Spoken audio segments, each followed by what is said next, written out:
السلام عليكم ورحمة الله وبركاته. قبل ما يبقى فيه نجوم وأوسكار وأفلام تكسر الدنيا، وقبل ما تتعلق في السينما بواحد بيعيط أو بيضحك، في واحد قال طب ليه ما نصورش اللحظة؟ وفعلا بدأ الموضوع كله بلقطة واحدة، ثانيتين بالعدد غيروا العالم. سنة 1888 في إنجلترا، راجل اسمه لويس برينس بيحب التصوير والتكنولوجيا قرر يصور مشهد بسيط جدا. جاب الكاميرا البدائية اللي اخترعها بنفسه وصور مراته وأصحابه وهما بيتمشوا في الجنينة. المشهد مدته ثانيتين، وده كان أول فيلم في التاريخ، وفعلا اللحظة اتوثقت.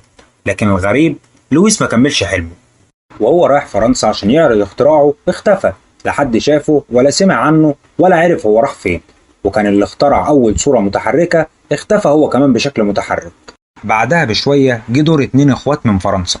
الناس دي كانت بتطور الكاميرات وقرروا يعرضوا فيلم في قاعة سينما حقيقي قدام الجمهور.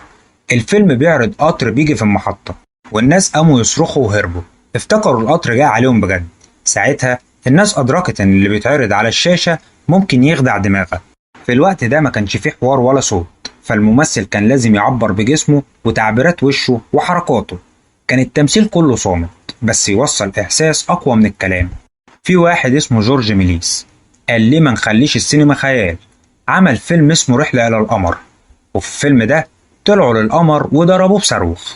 الناس اتفرجت وقالت احنا نقدر نحلم على الشاشة. ساعتها السينما بقت سحر. اللحظة اللي اتكسر فيها الصمت لحد ما جه سنة 1927 أول مرة يتقال جملة في فيلم: استنى شوية انت لسه ما سمعتش حاجة. وفعلا العالم كان لسه ما سمعش حاجة، لأن من هنا السينما اتحولت لجنون عالمي. في وسط كل ده كان في واحد بيضحك الناس من غير ما ينطق، اسمه تشارلي. لابس طاقية وماشي ماشية غريبة ووشه دايما ساكت، لكنه خلى الملايين يحبوه ويتابعوه ويتجمعوا حواليه. هو أول نجم عالمي من غير ما يفتح بقه. وبعدها الدنيا اتلونت، بقى في أفلام ملونة وأفلام غنائية وأفلام حربية. السينما مبقتش مجرد لقطة، بقت قصة وحلم وخيال وحرب وحب وكل حاجة. الممثل ممكن يكون ميت ويطلع في فيلم جديد، وأفلام مصنوعة بالكامل بالذكاء الاصطناعي، لكن تفضل الحقيقة الثابتة. السينما بدأت بلقطة ومن يومها الناس بتعيش جواها.